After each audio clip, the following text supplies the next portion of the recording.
राजस्थानमध्ये काय झालं तर 1985ला महिला सबलीकरण, महिला विकास अंतर्गत शासनानं एका डिपार्टमेंटमध्ये एक डिपार्टमेंट सुरू केलं होतं. त्या डिपार्टमेंटमध्ये एक महिला काम करत होती, तिचं नाव होतं भवरी देवी.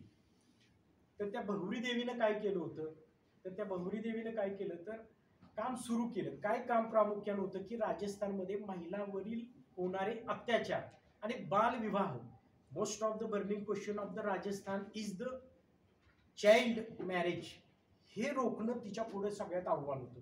मग भवरी देवीने काय केलं तर त्याकडे कॉन्सन्ट्रेट केलं. 85ला सर्व्हिसमध्ये ती सेवेत लागली, साथी म्हणून लागली.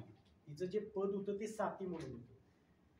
त्यानंतर 1987ला तिच्याच परिसरामध्ये एक बलात्कार झाला, रेप झाला. रेप झाल्यानंतर तिने त्या गुन्ह्याला वाचा फोडली, पोलीस स्टेशनला तक्रार दिली. कोणताही गुन्हा घडल्यानंतर कायद्याला अपेक्षित असतं जेवढ्या लवकरात लवकर विदिन द काही हॉर्स किंवा सेकंदमध्ये, जर समजा तुम्ही ही घटना आता इथं घटना घडते तर इथंच पोलीस स्टेशन आहे, तर फोर्थविथ इमिजिएट तुम्ही तिथे अप्रोच झाला पाहिजे. जी घटना घडली ती तुम्ही सांगितली पाहिजे.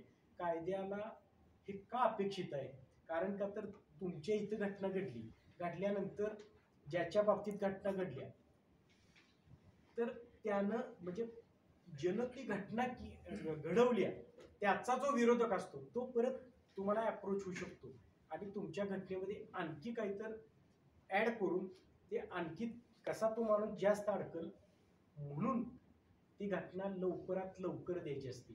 नाहीतर आपण बघतो, आत्ताच बेस्ट तुम्हाला उदाहरण देतो, आत्ताच महाराष्ट्रातली पहिली नगरपंचायत जी बिनविरोध निवडून गेली ती मोहोळमध्ये अनगर म्हणून, बघितलं आपण व्हिडिओमध्ये बघितलं, सगळं बघितलं.